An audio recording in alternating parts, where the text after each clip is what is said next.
Senhor, eu sei que tu me sondas, sei também que me conheces. Se me assento, me levanto,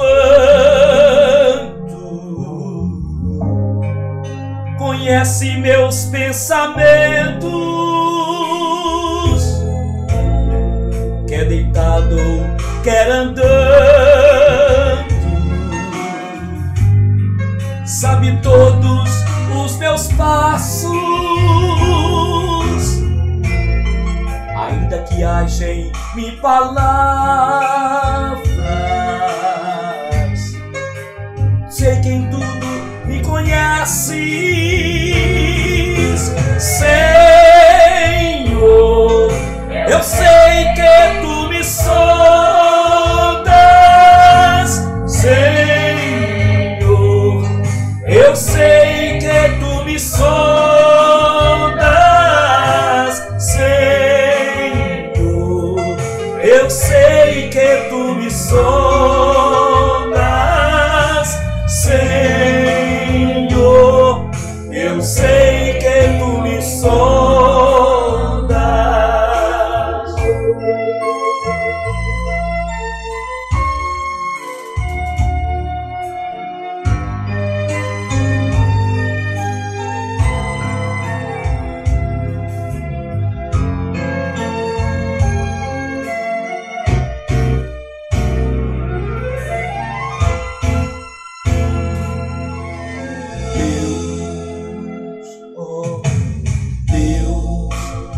Cercaste em volta,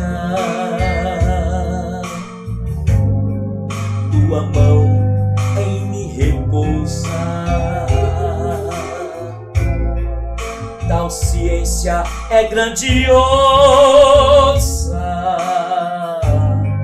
não alcanço de tão alta. Se eu subo até ao céu, sei que ali também te encontro.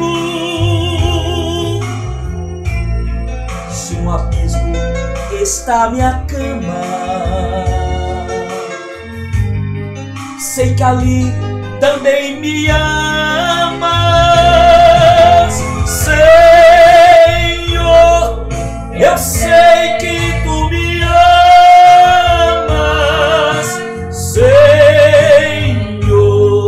Eu sei que tu me amas, Senhor.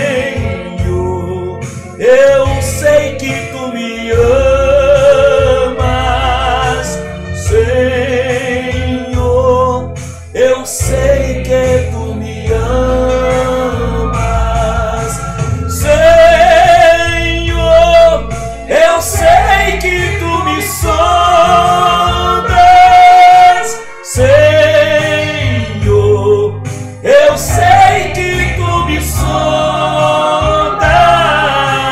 Senhor, eu sei que tu me sondas. Senhor, eu sei que tu me sondas. Eu sei que tu me sondas.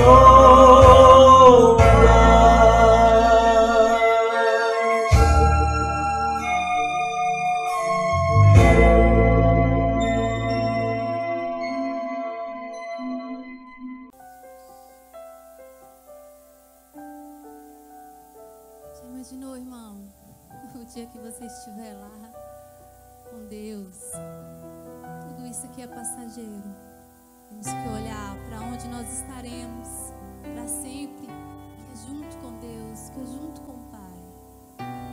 Nunca esqueçamos que tudo aqui é passageiro, a busca de sonhos, bens materiais. Nós possamos fortalecer-nos espiritualmente e termos comunhão com Deus sempre.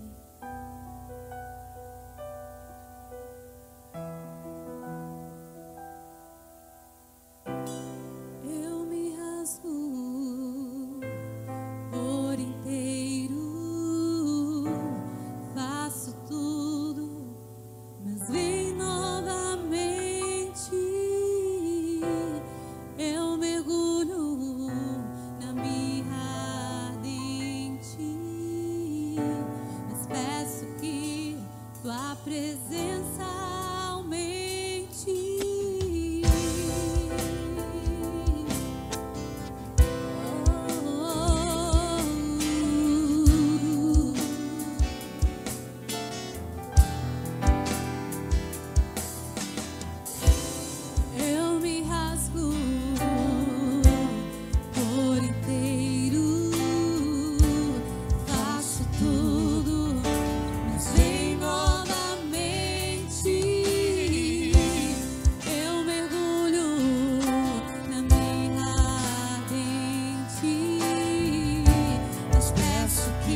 não sabe viver. E onde estiver, clamar pela glória, a glória de Deus.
Santo dos santos, em outro lugar, não sabe viver.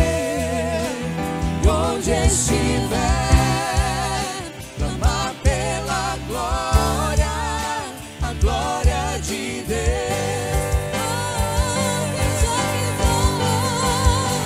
Quem já pisou no Santo dos santos,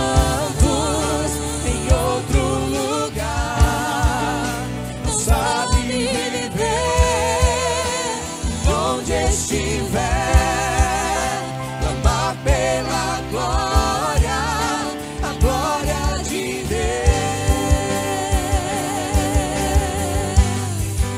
Só a igreja agora.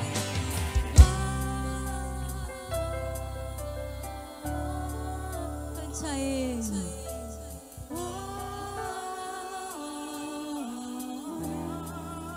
Cante a Ele.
Olá, povo de Deus, povo da aliança, você que o seu nome está escrito no livro da vida.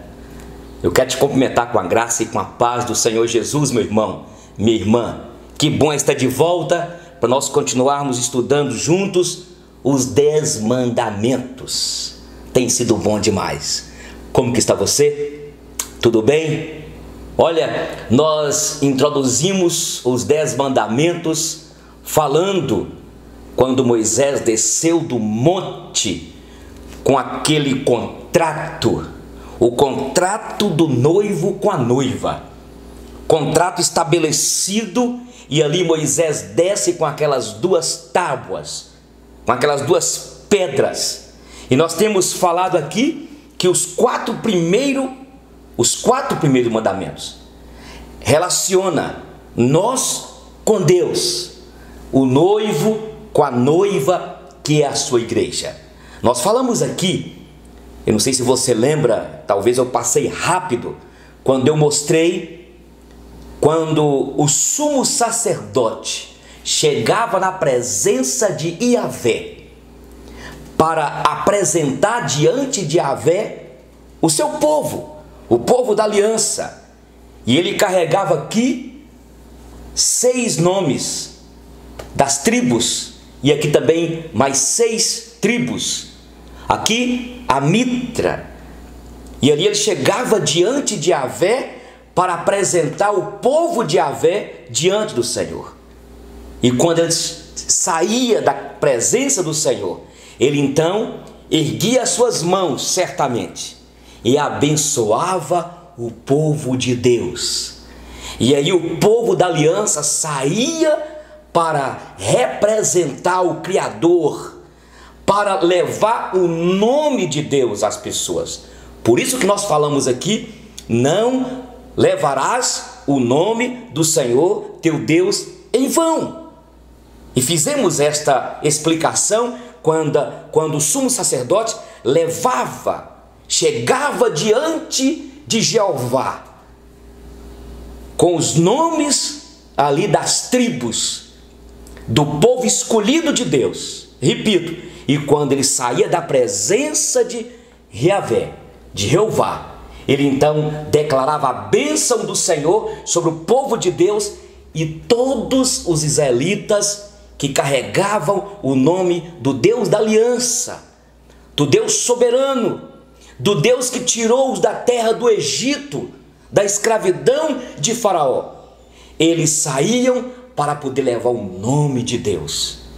Então, quando se fala, não tomarás o nome do Senhor teu Deus, a ideia é, não levarás o nome do Senhor teu Deus em vão, não dê mau testemunho. Vocês estão representando o Deus da aliança, o Deus que é santo, o Deus que escolheu para si um povo santo.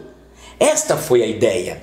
E falamos também que aquele contrato, quando os 4 primeiros mandamentos, o Senhor está dizendo para o seu povo, olha, Israel, minha noiva, não tenha outro nome, não tenha aí ninguém entre eu e ti, porque eu sou um Deus zeloso, eu sou um Deus que tenho ciúme por ti, minha noiva, minha igreja.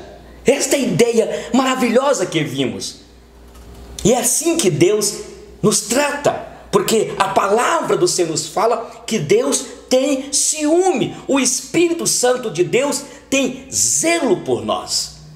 Ele quer para si um povo só seu. Ele não divide o seu sentimento de amor, o seu amor, ou o seu amor, senão somente conosco. Falamos também aqui, não tomarás o nome do Senhor teu Deus em vão, não farás para ti imagens de escultura que há no céu, na terra, debaixo da terra. Não tenha nenhuma fotografia de alguém, não tenha outra divindade. Não que Deus admite outros deuses, mas porque o povo tinha lá deuses feitos pelas suas próprias mãos. E ele então está dizendo, eu preciso de um dia da semana, Eu preciso do Shabat, do dia de descanso, para poder desfrutar com vocês. Uma comunhão, uma intimidade, outra coisa. Eu estou criando esse dia. Eu trabalhei 6 dias e ao 7º dia eu tirei para descansar, para mostrar-lhes que lá no Egito vocês trabalhavam dia e noite, noite e dia.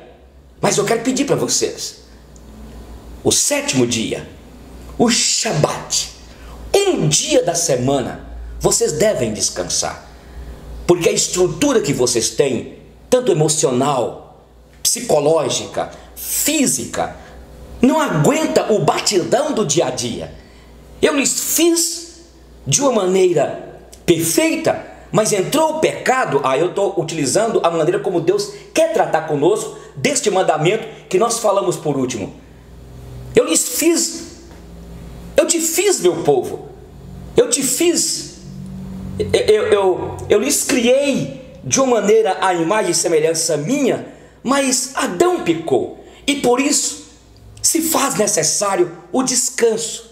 Além para vocês colocarem as energias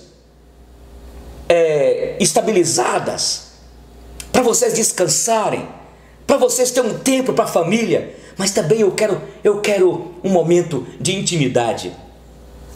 Então nós falamos da importância que há de guardar o domingo. Agora eu quero ver com vocês, rapidinho, o que vimos anteriormente então. Só para resumir aqui, o que Deus espera de nós no primeiro mandamento: crer e reconhecer a sua exclusividade para a eleição, salvação, culto em adoração, confiança, invocação e ações de graças. O que Deus espera de nós no segundo mandamento: devemos adorar o Deus certo da forma certa, não apenas por sinceridade, por zelo. De zelo e sinceridade tem muitas seitas. O inferno está cheio de gente assim, ou melhor, as trevas. É preciso seguir a Bíblia. Falamos do princípio regulador do culto, lembra?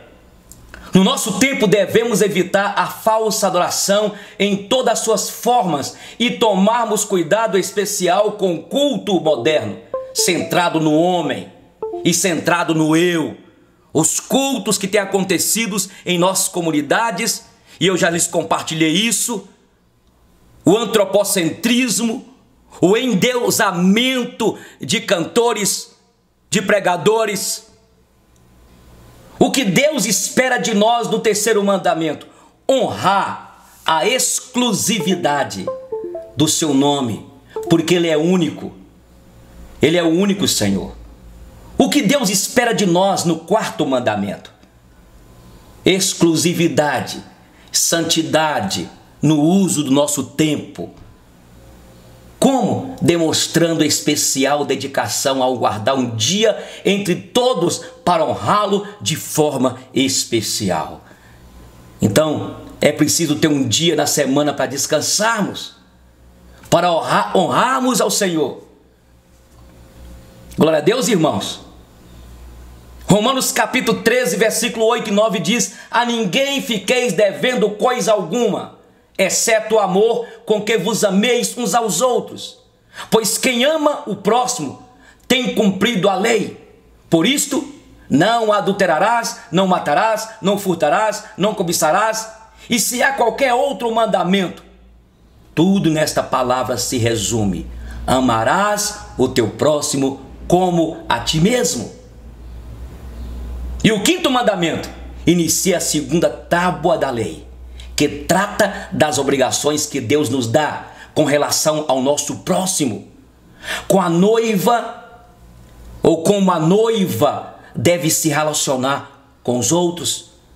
Como que nós devemos relacionar com os outros? Quem é o nosso próximo, mais próximo? É a nossa família. E é dentro da família que nós precisamos de valorizar mais os nossos, aqueles que dizemos que amamos. Tudo bem. O tema nosso hoje é o quinto mandamento. Abra aí em Deuteronômio capítulo 5.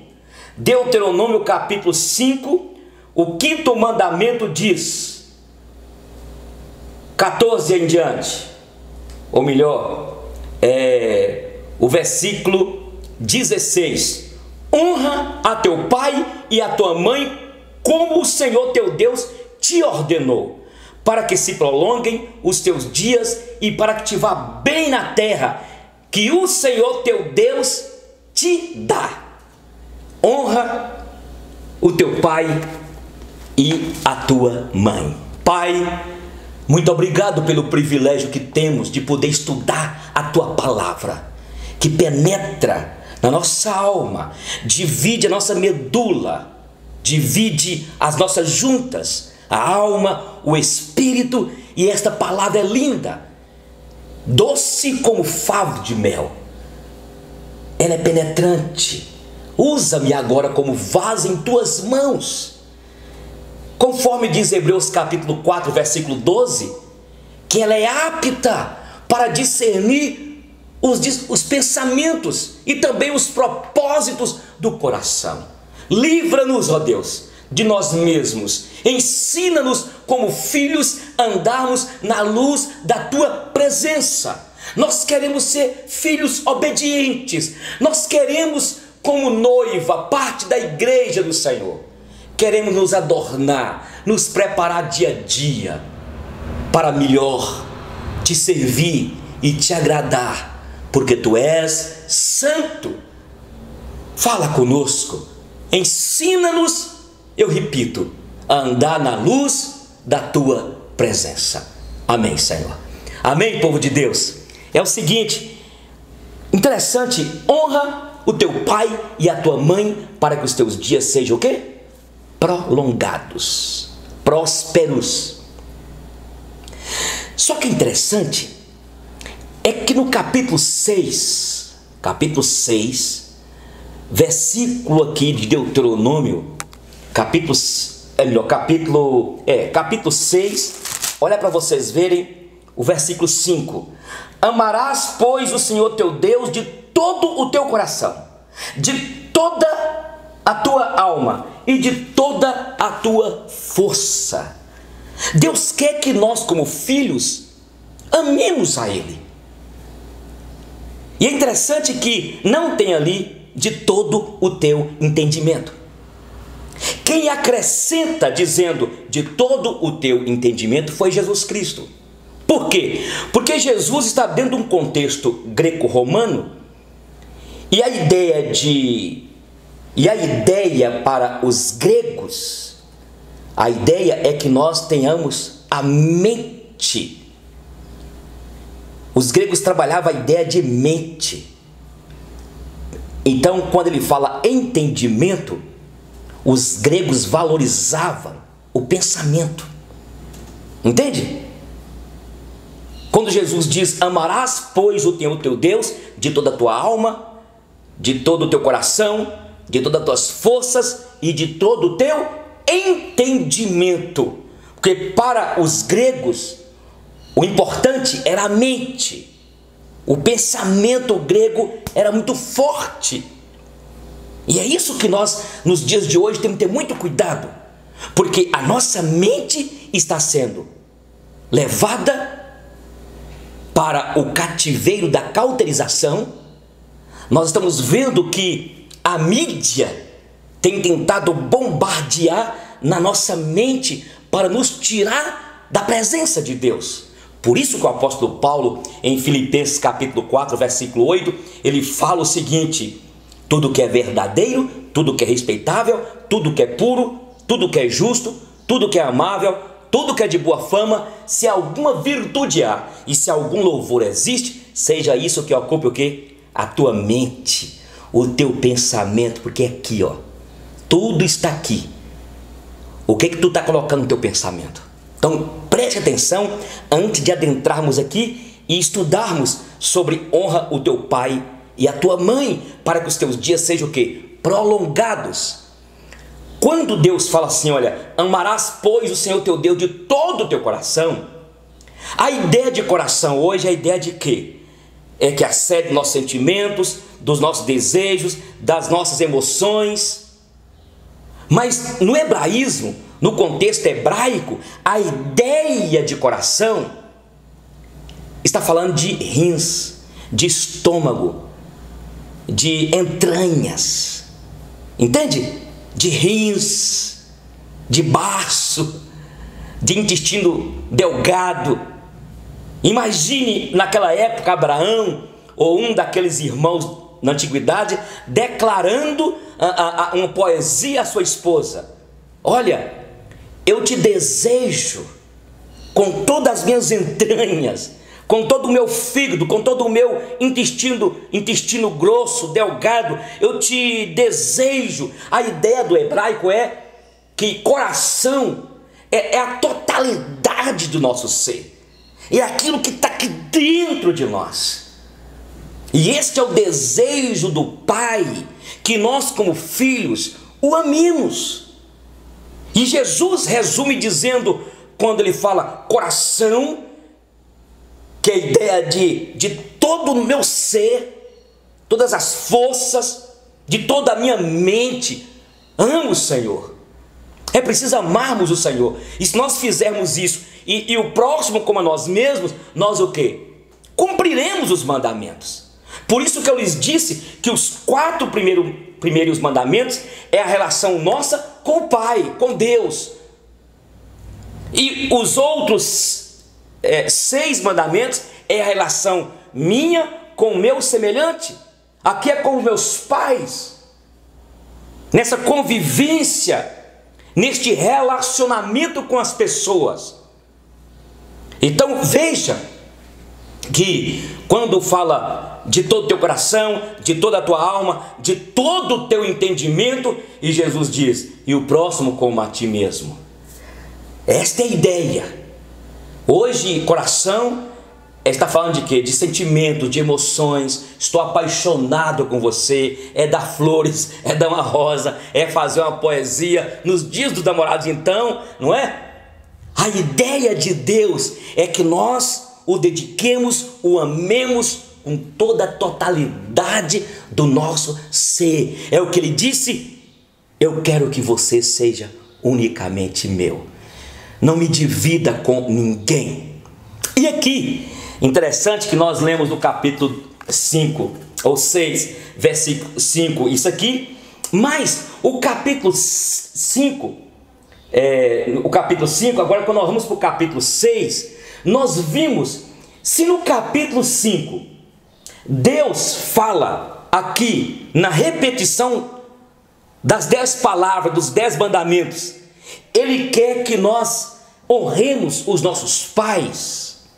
No capítulo 6 aqui, Ele vem nos ensinando. Quando Ele fala aqui, por exemplo, tu as inculcarás essas palavras a teus filhos, e delas falarás assentado em tua casa e andando pelo caminho, e ao deitar-te e ao levantar-te. Também as atarás como sinal na tua mão, e serão por frontal entre os olhos, e as escreverás dos umbrais de tua casa e nas portas. Se por um lado Deus determina que eu ame e honre o meu pai e minha mãe, Ele fala da responsabilidade do pai e da mãe a ensinar os filhos o princípio da honra, da dignidade de honrar, da dignidade de obedecer. A criança, quando nasce, Deus já estabeleceu no capítulo 6: sentarás com os teus filhos ao redor da tua casa e ensinarás a eles os meus preceitos, ao levantar, ao caminhar, ao assentar, ao deitar. O que ele diz aí? Inculcarás na cabeça dos teus filhos. O que será doravante com esta sociedade que tem jogado fora os princípios de Deus? O que vai acontecer com esta geração onde os pais estão transferindo a educação dos seus filhos para terceiros? O princípio de autoridade e submissão foi estabelecidas pelo Criador desde o início. O princípio da submissão e da autoridade. Deus estabeleceu a importância do respeito, a importância de você honrar o idoso, de você e eu honrarmos as autoridades, de nós honrarmos aqueles que Deus colocou para liderar. Então, esse princípio aqui de honra não é somente para dentro de casa, é dentro de casa. E foi na minha casa lá em Salinas, e minha mãe foi uma católica muito bem dedicada, e ela me ensinou a honrar, na época lá, o Frei Afonso, os padres, honrar os idosos mais velhos, honrar os meus tios, lhes dar bênção. Foi assim ou não foi que você aprendeu? É um princípio que nós aprendemos dentro de casa. E onde, minha gente, onde poderemos aprender estes princípios de ensinar os nossos filhos no caminho em que deve andar? Provérbios capítulo 22, versículo 6 fala: ensine o teu filho no caminho em que deve andar, e quando for velho, o quê? Não se desviará dele. É o caminho do exemplo. Minhas filhas viram como que eu tratava a dona Florisbela, minha mãe. Minhas filhas viram como que eu tenho sido até hoje, mas na infância, como que Giselda tratava a sua mãe e o seu pai, como que eu tratava a minha mãe. Meu pai já havia falecido. É o princípio de honrar. Por isso que a Bíblia diz que nós, como pais, em Efésios capítulo 5 fala: pais, não provoqueis a ira os vossos filhos. Então, o filho vai aprender sobre submissão, respeito, honra, temor a Deus, respeito ao próximo, através de quem? Dos pais. As famílias vão aprender onde? Aqui, minha gente, na Bíblia Sagrada. A palavra de Deus que nos ensina. E aqui diz que nós devemos ensinar a palavra aos nossos filhos. Falarás assentado, ao deitar, ao levantar, ao andar. Primeira coisa, então, o princípio de honrar pai e mãe é aprendido em casa e na igreja. Por isso a importância de congregar numa comunidade que estuda a Bíblia, que ensina a honra. É em casa. E outra coisa, os nossos filhos vão aprender com a nossa conduta. Por que nós temos visto tantos filhos rebeldes? Filhos rebeldes com seus pais. Muitas vezes é porque o menino nasceu mesmo com este jeito. Mas quantas vezes é porque os filhos viram que os pais falam: façam o que eu mando, mas não façam o que eu faço. Eles precisam de espelhar em alguém. Esta é a primeira coisa que nós precisamos de aprender. Outra coisa, sabe por que tem tantos adolescentes que não querem mais ficar na igreja? Porque os pais têm desonrado as autoridades dentro de casa. Quantas vezes o pai, a mãe, os irmãos, a família reúne para falar mal da igreja, para falar mal do pastor? Eu fiquei sabendo de uma casa aqui em Montes Claros, há muito tempo, de uma família que inclusive congregava em nossa igreja e hoje não está mais. Mas alguém da família falava com a gente assim: pastor Eugênio, eu fico bobo com a minha sogra, com a minha família, porque sai da igreja aqui e chega em casa no almoço, à noite, mas eles falam mal do sermão que o senhor pregou, eles falam mal do louvor. Pastor, eu não aguento mais. E esta família dividiu toda. quê, meu Deus do céu? Porque, gente, Deus nos ensinou o princípio da autoridade. A Bíblia diz em Hebreus que nós devemos submeter aos nossos guias, aos pastores. É verdade que tem pastores aí que estão manipulando, são os comercializadores da fé, que pastoreiam por constrangimento. Mas a Bíblia fala que os pastores irão dar conta das ovelhas de Deus perante o tribunal de Deus. Porque, como guias que somos, nós iremos prestar contas diante de Deus. Por isso, você que está aí, meu irmão, você que é daquela comunidade, honra o teu pastor. Se o seu pastor, você está vendo que ele está fugindo da palavra, porque uma coisa é você ver as debilidades do seu pastor, algumas debilidades que todos têm. Agora, se você está sabendo que o teu pastor está roubando, adulterando, vivendo uma vida na fornicação, vivendo uma vida no pecado, é outra coisa. Entende? Porque tem pessoas que nutrem a expectativa que o seu líder, que o seu pastor é perfeito, e não é. O seu pai não é, a sua mãe não é. Todos nós temos as nossas debilidades, e é por isso que precisamos de aprender sobre submissão à autoridade. Aprendemos então o cuidado que nós devemos ter, para dentro de casa não ficar difamando a igreja. Aí quando o adolescente sai da igreja, aí vão os pais chorarem. Mas claro, eles viram a falsidade, a mentira, eles viram fazendo na hora do almoço, na hora do jantar, na hora do café, fazendo chacota da liderança da igreja. Assim também, nós devemos ter cuidado. Claro que vivemos num país da corrupção, vivemos num país onde os nossos líderes deixam muito a desejar. Mas a gente já chega em casa falando mal do prefeito, falando mal do presidente, falando mal dos políticos, falando mal de tudo. A Bíblia nos manda orar pelas autoridades. O que tem a ver isso, pastor? Com honrar pai e mãe. O princípio de honrar pai e mãe está dentro do princípio da autoridade e submissão.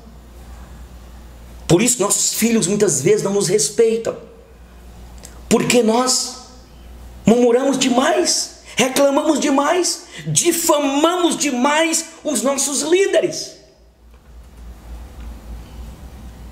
E é preciso ter cuidado, porque nós queremos que nossos filhos nos honram, mas nós não honramos eles.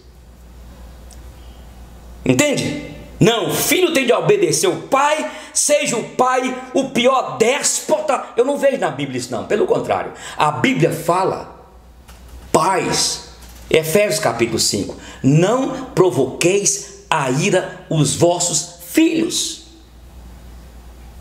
Para murmurador, reclamou o tempo todo, um déspota de casa, um péssimo pai, um péssimo marido, e está na igreja.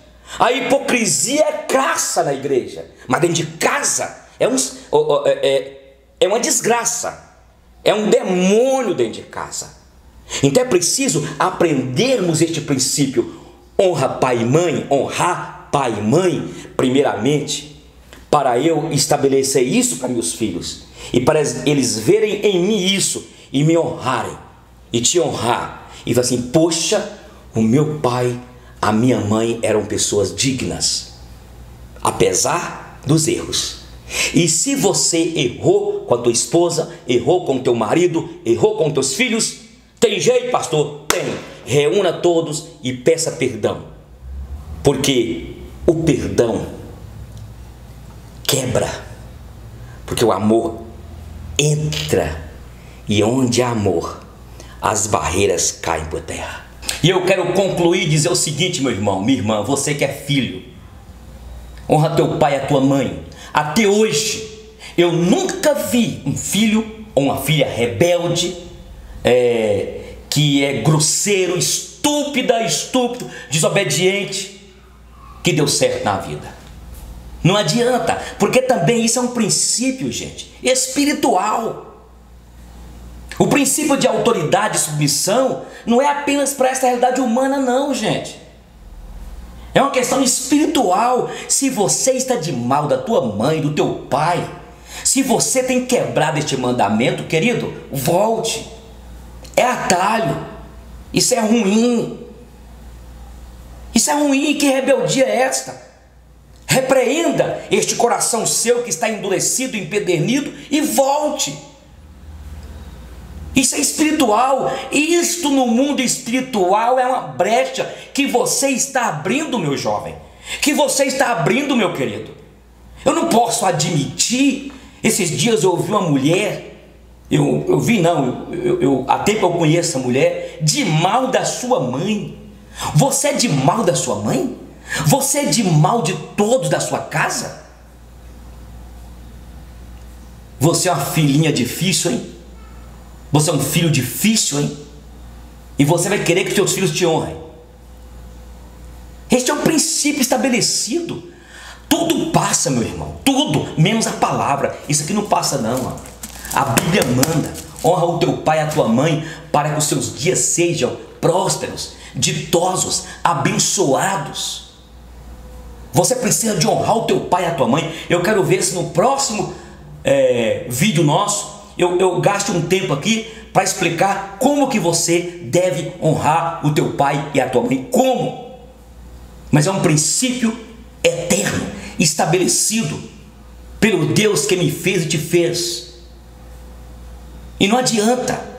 É um mandamento com promessa. Deus está nos dando uma promessa. E feliz eu quero dizer para você que é um rapaz que respeita os seus pais, que honra a tua mãe e o teu pai. Mas eu quero dar uma palavra para terminar aqui para você, mãe, pai.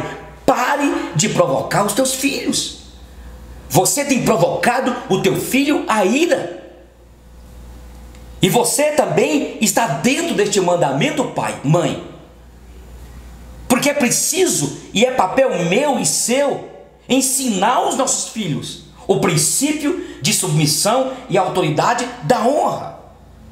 E para que eu possa ensinar, eu devo ensinar também sobre a minha maneira como ser humano, como pai, que entendo o lado do meu filho. Você não tem de casa, uma máquina, um animal. O seu filho é único. O seu filho tem a individualidade dele. A sua filha também tem a peculiaridade dela. Seus filhos não são iguais. Você pode amar todos os seus filhos, mas cada um você vai tratar de uma maneira diferente, porque não são robôs. Eles não vieram em série programada, não. E nós erramos muito quanto a isso. Quantas vezes eu tive de pedir perdão, Luninha, Melicinha, ainda pequenininhas: papai errou com você, filha. Papai errou com você, me perdoe, eu exagerei, viu? E abraçar e orar com elas. Que Deus te abençoe. Até a próxima aula, onde nós iremos falar do 6º mandamento. Mas se der, eu quero falar também sobre como eu vou exercitar o princípio de honrar pai e mãe. Quais são esses adereços que eu preciso de ter, que significa que eu estou honrando o meu pai e a minha mãe. Um beijo no coração, até mais.